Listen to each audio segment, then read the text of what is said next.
Ask the Mayor on KWBE, our Thursday morning feature on city government in Beatrice with Mayor Bob Morgan. Good morning, Bob. How are you? I'm doing good, Doug. How are you? A little warm out there, huh? Yeah, it's going to be. Boy, I tell you what. Yeah. Kind of early in the summer, I think. Yeah, I got up early and took the dog for a walk before it got hot. So he and I are both fine for the rest of the day. Yeah, there you go. Well, we appreciate you with the issuance of the proclamation yesterday and also seeing you for a while at last night's event. We got you kind of doing triple duty this week. Oh, my pleasure. My pleasure. 75 years is a milestone.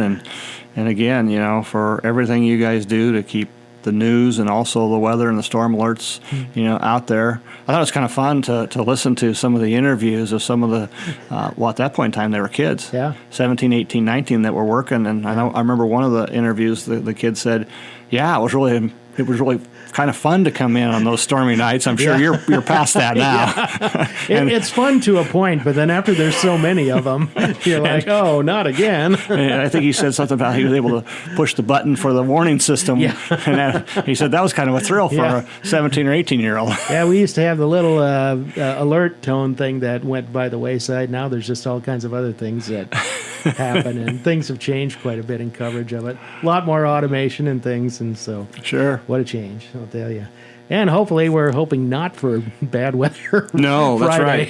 Hold off maybe a little bit toward the weekend. We get a shower or two. That would be good. So, well, a lot to talk about today. One thing we might talk about right off the top was the kind of the summary, the report of the Clean City event you had first week of May, I think. Yeah, it was. But, it was. 3-day event. Seemed like it went pretty well and a little bit lower than last year. But, the stops were a little bit lower. Mm-hmm. Probably a good reminder is, I think it's a week or week and a half ahead, you really need to either submit online or call in to get your spot reserved, because that's how we organize our list. And so I think this year there were a number of people that were a little surprised they put stuff out and didn't get picked up. Mm-hmm. But part of that was because they didn't, follow along and get either an email confirmation or call in or we didn't know that it was there. And when you organize a 3-day event like that, it's really hard to not have notice of what needs to get picked up. But overall, I think number one, it was safe and we didn't have any employees get hurt.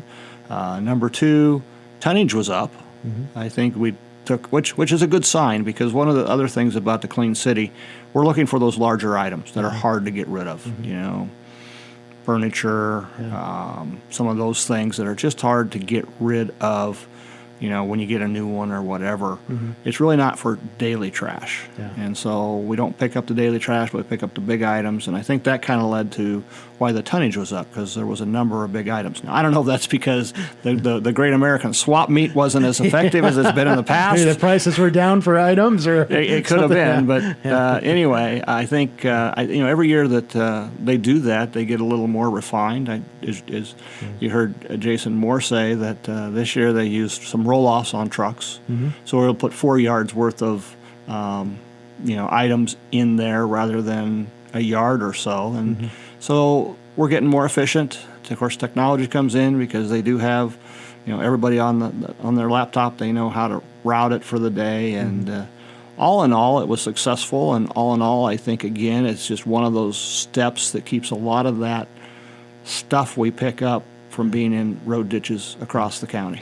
You mentioned that, maybe larger items. In the brief time that I just kind of drove around during the week and took a look at when they were picking up stuff, it did seem like, maybe just my perception of it, seemed like there were a lot of pieces of furniture, old desks, things like that, larger items, not necessarily, a refrigerator or something like that. Right. But did seem to be a lot of furniture items out there. The thing I think about is, I guess it'd be like computer desks that you can buy and put together. Yeah. They only last so long. And after the leg falls off. And then, So, a lot of that cheaper stuff, I guess. Yeah, well, as much as I hate to say it, a little different,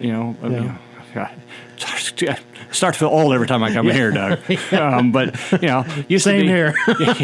used to be that if your TV broke, you could have a TV repairman come in and fix it, right? Yeah. And now it's a world where it's all integrated, and when it goes out, it goes out. Yeah. And so now you've got that you got to get rid of, and you buy a new one. What they call it, planned obsolescence or something Planned like obsolescence. that? Yeah, it's old theory there, which probably is true. I'm sure. To sell more items. I'm sure it is. Yeah. The mattress thing was kind of on par with, I think, past years, and that seems to continue to work out pretty good by establishing it at the landfill site. It does. It still allows people to get rid of that mattress. Good access. Again, since it's a citywide cleanup, we kind of make sure it's in a controlled environment so we can check that they are a resident of the city of Beatrice. I think one year there was somebody that came in from out of town that had like 10 or 12 of them because they just picked up all their neighbors and thought they could come to Clean City. Yeah. Well, we kind of like to make sure that we benefit our constituents since that's what we're doing. So, the getting people to register appropriately on it, I don't know, would it help at all to start announcing it earlier, or would that just be... Sometimes you can go too far in advance, and then people kind of forget about the event anyway because it's off into the future a couple of months. But I think we do have to just continue to promote it probably a month and a half in advance and keep reminding people of it in various ways. And I mean, there were a lot of reminders. I mean, you'd see it all the time. So. Amanda did a great job of putting it on social media. It's kind of that mixture of probably a little bit of age too. Yeah. I mean, probably 45 and under, they're into the social media, they're into following along those lines. Myself, I'm really not a big social media person, so I would miss that piece of it. Yeah. But I certainly would take note of it when it comes out in your BPW bill. Mm-hmm. Yeah. There's only so much you can do, too. It is. So many notices you can put out there if people still aren't picking up on it. Why? You've done your duty. We did a good job of that, and we did the best we could. Yeah. Kind of 6th and Lincoln, 7th and Lincoln's been kind of the focus of quite a baptism for your new water superintendent. It's probably not the thing you want to see right off the bat when you become a superintendent, but those things happen. How's things going there? Well, first of all, Rob Barrow's doing a good job. Mm-hmm. I think he's getting, you're right, baptism by fire, but I think that was a good project for him to interact with the folks that he supervises and go through some steps, because there was a few things that happened there, particularly the piece that came in. There really was a question of whether it was the right size and the right piece or not, and at the end of the day, they figured out how, yes, that would certainly work. Got it back together, and one of the things that we find, probably with water more than anything, is that when you fix one spot, it's been leaking, so the pressure isn't there. Yeah. And so then we go down a block to 7th and Lincoln where it has 2 more old taps, and the water pressure increased, and so, boom, those 2 taps have to be replaced now. And I suppose when you fix those, you're wondering, is this going to happen another block away? It could. It very well could. Don't even want to bring that up because for fear of jinxing things. But again, you're dealing with anywhere from 150 to 100-year-old pipes and fittings and taps. Yeah. And it's one of those things that we continue to work on, because I've been a big advocate that says infrastructure is so important and nobody sees it. Yeah. And this is just part of that infrastructure we have to continue to keep in good graces. And the one at 6th and Lincoln is a pretty sizable main. I think Rob said 18 inches and a 12-inch tap into it. So that's a big pipe. That is handling a lot of water on a daily basis. And again, hats off to BPW and the water department. There's a lot of cities that would have had to call people in. Yeah. And with those issues, and today, it seems like it's anything that you have to have done can be 2 weeks out or 3 weeks out. Yeah. And so having your own crew saves the city a lot of money and time. And that's really important to keep our city going and alive. I suppose people would be asking, when's Lincoln Street going to open between 5th and 6th? Any idea on that? It's kind of hard to say because you got to do all the concrete work and let it settle. Well, and we're taking the opportunity, since it's already closed off and people are somewhat used to that, we're taking the opportunity to put new curb curb and gutter along, I think it's maybe by Pinnacle Bank there. That and ADA ramp. and an ADA ramp at the intersection, because once you touch that ADA ramp, or once you touch that curb area, your grandfather goes away and you have to put an ADA ramp there. So we're going to go ahead and do that all at one time, since we've already got everything torn up. I see. Okay, so just look in the next few days, you'll be able to drive on it at some point. That's right. But people seem to be working around it fine. It doesn't seem to be a huge problem. We're fortunate that we're fortunate that area has several ways to access, and it's very fortunate that we've got a 2-lane highway there too. Yep. Bob Morgan, our guest on Ask the Mayor today. We'll have more in just a moment. Back on Ask the Mayor with Mayor Bob Morgan today, talking about Beatrice city business, or doing project updates. We'll move to 13th Street, Oak to Beaver. Paving is going in. Had a little bit of a glitch there with the vehicle being not where it was supposed to be, but I guess those things happen now and then. They do. I guess I would just let people know that as we're pouring streets and you see barricades and equipment, and take a look and see wet, fresh concrete, it's probably not a good idea to take your car and drive through it, especially around a barricade. But it did happen, and car got out, and I think the recommendation was get it to the car wash as soon as possible before things start hardening. And then they fixed that. They went back in and scooped out and fixed what they needed to and report. So, is there any estimate on the damage, something like that? Or? No, I don't have that estimate. I'm sure that the contractor does, and so it'll be a discussion between the contractor and I'm sure the car owners' insurance companies, and because it really wasn't anything that the city had done. So it'll be interesting. I don't know if we'll ever find out the resolution there, but it is too bad, because it does set the project back just a little, not a lot. I think, overall, I think Team in Construction has really done a pretty good job of staying on task and doing a good job. And I think they've really, in my opinion, tried their best to make sure that as less as painful as possible for all the people in that neighborhood. Because you've got to remember that that's the only place in town that we can really find where there's only one way in and one way out. And so they, the neighborhood has been really good to work with the contractor, and the contractor has been really good to work with the neighbors. And so that partnership is helping that project move along. Looks like almost nearly all the paving's done, except for like the driveway intersection spots, a couple of those. Yeah, and I think there's a little bit of stretch down getting closer to Beaver that may or may not be done. I drove by there yesterday. I was looking from the south, so I probably didn't see that part. A little bit more to go, but there's... I was driving home from Pie in the Face event, and so I decided to take that road, and, thank goodness I had a lot of time, because the other thing you got to remember is that you got only one lane, and so as they're pouring concrete, the concrete truck has no other option but to pour in that lane, and so I got to catch up on some texts and emails as I waited for about 10 minutes. But hey, I understand. Perfect. Get the project done. Yeah. How was that? Was that painful, the Pie in the Face thing, or was it all right? I didn't get down there. It was fun. We raised some money. I think if I was to make any recommendations, is they don't throw the pie at you, but they come up and push the pie in your face. Number one, if they miss, that way that person gets more pie in the face. Secondly, at a distance, sometimes those metal pie pans can hurt just a little bit. They do a little damage, yeah.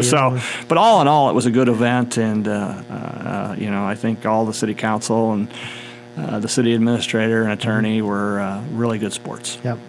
Back one more thing on the 13th Street project. Is there, have you been told any sort of estimated date when it would open, or is that too early to really I don't know. I have not asked that question. Okay. All right. Yeah. Probably going to be a few weeks, but not a few too weeks, long, but I'm pleased at where they're at. Yeah. One of the things from the Board of Public Works meeting yesterday was a recommendation that will go to the council on a consultant study of power generation locally. Gets kind of deep into the weeds here about the reason for that, but I didn't realize that a lot of other communities have that. They do. Capacity in one form or another. What might be, I guess, some of the forms it could take if you ever came to that? Sure. That part. Sure. I think they're looking at some type of natural gas generated on the ground, kind of like a jet engine. Yeah. But maybe almost turbine, but on the ground. The reason we're looking at that is one of the things that we have to have is capacity. So you've got the energy that you use, and then you have to have spare capacity. We don't really have a problem with that capacity, and we have a contract through 2030 for that capacity space. However, now in the industry, they're changing the required from like 12% to 15% capacity. And what we're seeing in the electric world is that capacity cost is going up, because that's how much you have to also promise that if you ever, use it, you don't have to do that. So, this is a study to actually take a look and say, okay, is it worthwhile to spend the money to build these now and project that over the next 60 years after 2030, because we do see that the price of electricity is going up. But since we have a contract, our electricity is not going up until 2030. Yeah. So we're trying, and again, the reason we hire somebody is it's a little out of my weeds, certainly, and all of our people's weeds, but there are people that are a lot smarter than me that can kind of start projecting what the price of that capacity might be after 2030 and how much money we possibly could save year by year by having our own generation of electricity. Yeah. And if it means that we can, pay that off and continue to save money, then it's worth doing, because it's probably a multi-million-dollar project. But again, the benefits certainly would be a cost savings down the road for all of the customers. And I think the second thing that is probably even as important is if there's some major lines that get cut coming into the community, we would have our own way to generate electricity, and we could still keep all the lights on in the city. So it's kind of like that water main. That's my best example. We got two.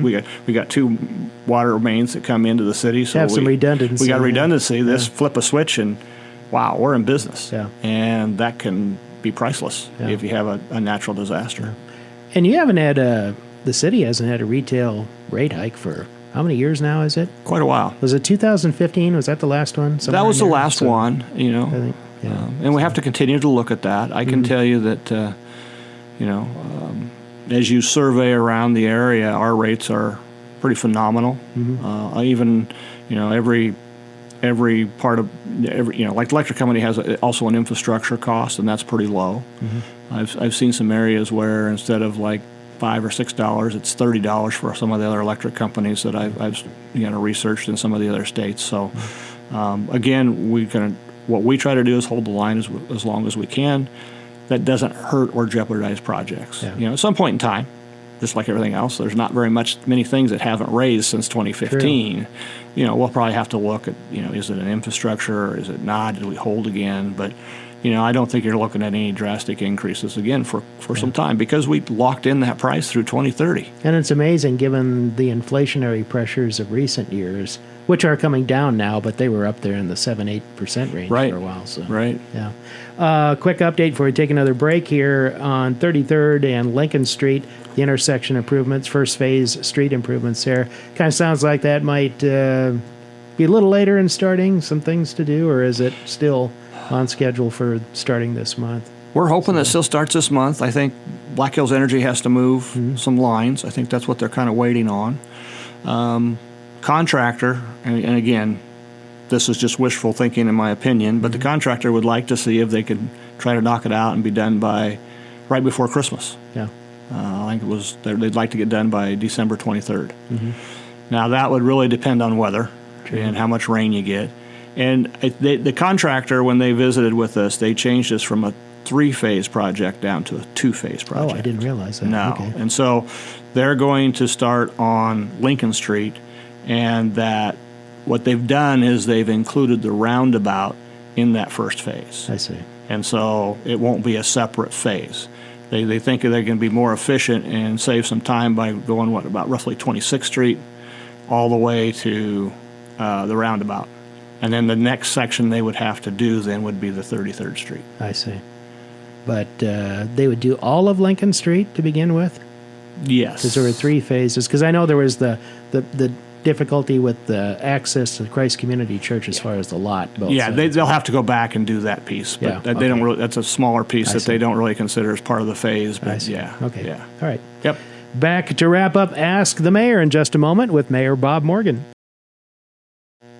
Have about 5 or 6 minutes left on Ask the Mayor today. Coming up on Monday night is a council meeting preceded by a work session at 6 p.m. And as I understand, Mayor, during that topic is going to be a couple of the school sites that you're taking over once the new pre-kindergarten to fifth grade building is in use. You have Lincoln and Paddock Lane elementary sites you're going to be doing some discussion about. Absolutely. We know, and I think that's one of the good things that I think about, the city administrator, the city, and the city council themselves. We know that we need to plan. Mm-hmm. We're not going to probably get the elementary schools till, I don't know, November-ish is what we're probably looking at. Mm-hmm. But we've already gone out for 2 sites. We really believe that Lincoln Elementary site and the Paddock Lane site are probably prime for residential housing. Mm-hmm. And so we went out to JAO and put together what I would say is a concept of what each one of those housing developments areas would look like. Mm-hmm. I think between the 2 places we're looking at maybe 40 homes. And if you look at the market today, we have about, 5 or 10 homes on for sale. So a handful. we need housing. And if we're going to grow, we need housing. And those are pretty good, properties. They're pretty flat. And I think, I know we're gonna show the concepts that JEO developed for those 2 sites. Mm-hmm. And I will say that I've had the opportunity to take a look at both of the sites on paper. And I think they did a really good job of laying out what I would call kind of a planned community event. I don't think it's just going to be rows and rows of houses. I think there's some really good concept and really good thought that went into it. So we're going to pass that out to City Council and discuss what they think of that idea so we can, in the next year or 2, knock down, not only elementaries, but knock down the ability that maybe be able to start a couple of housing project areas. Mm-hmm. And you think about it, the old hospital area, it really turned out pretty well. Yeah. I was just going to ask you about that. Paddock Lane being not far from that, might be some similarities in how there could be some similarities. On Paddock, I think you're looking at single homes, definitely single family homes, but I think it's also planned to have a couple, some townhomes there as well, mm-hmm. Which the community can use both. Yeah. I was trying to visualize those buildings all being out of there, both on Paddock Lane and Lincoln, and right. if you visualize that, that's a lot of property there. There's some room. It is. Both sides. It is. And the other thing is we've kind of planned to make sure Lincoln particularly will look about planning to put in some type of park or recreational area because, it's kind of distance-wise, it's not real close to some parks. If you look at Paddock, they're very close to Astro Park. Mm-hmm. And so, but we'll still have some green space there that serves 2 purposes. Number 1, green space, and number 2, it's some space that will kind of create what we call a detention pond to eliminate a lot of flow of water because there will be more concrete. Yeah. You already have a developer working on the Stoddard site project too. We do. So. Hoppy is trying to work through Stoddard. There again, they'll actually, the projects that we've seen from them completely redo that old building. Mm-hmm. And so, we feel really good about our connection with Hoppy, and they're going to do a really good job. That's going to be a little more of senior housing, I think 55 and above, but it's going to look amazingly different. So we feel really good that the 3 properties are going to help housing in Beatrice, and then we really have to study Cedar. We're not sure 100% what we want to do with Cedar. We're going to take some time there. Yeah. If you look at that, that's a big lot. Yeah.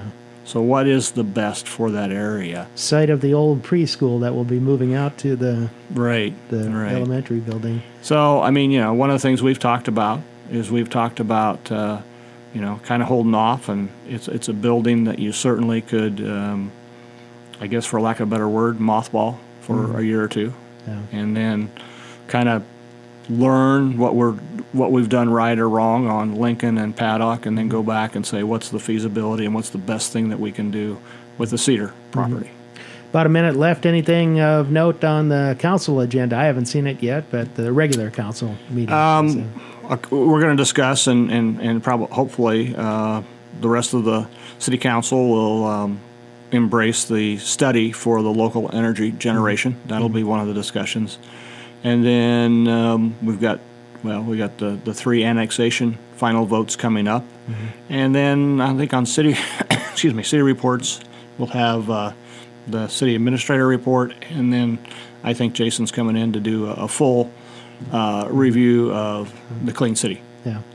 Any annexations don't come along that often. Any areas out there in the future that might be next possibilities, or is it just too early on that right now? Well, one of the things that we have to keep in mind in a first-class city, the only way it annexes is if that property actually touches the city. It has to be contiguous and it has to be touching. And so we have looked at the map and we have annexed every parcel that touches the city effectively over the last 20, 25 years. It's nothing really new. There's some benefits too. So that property becomes part of the city, city fire, city police. It just brings a higher level of safety to that area.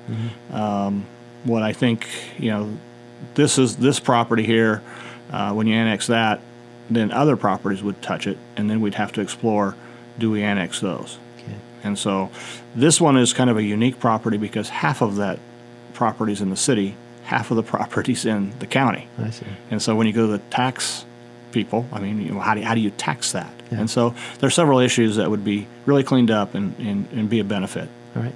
Mayor, we'll see you Monday night then. Sounds good. Thanks, Doug. You bet.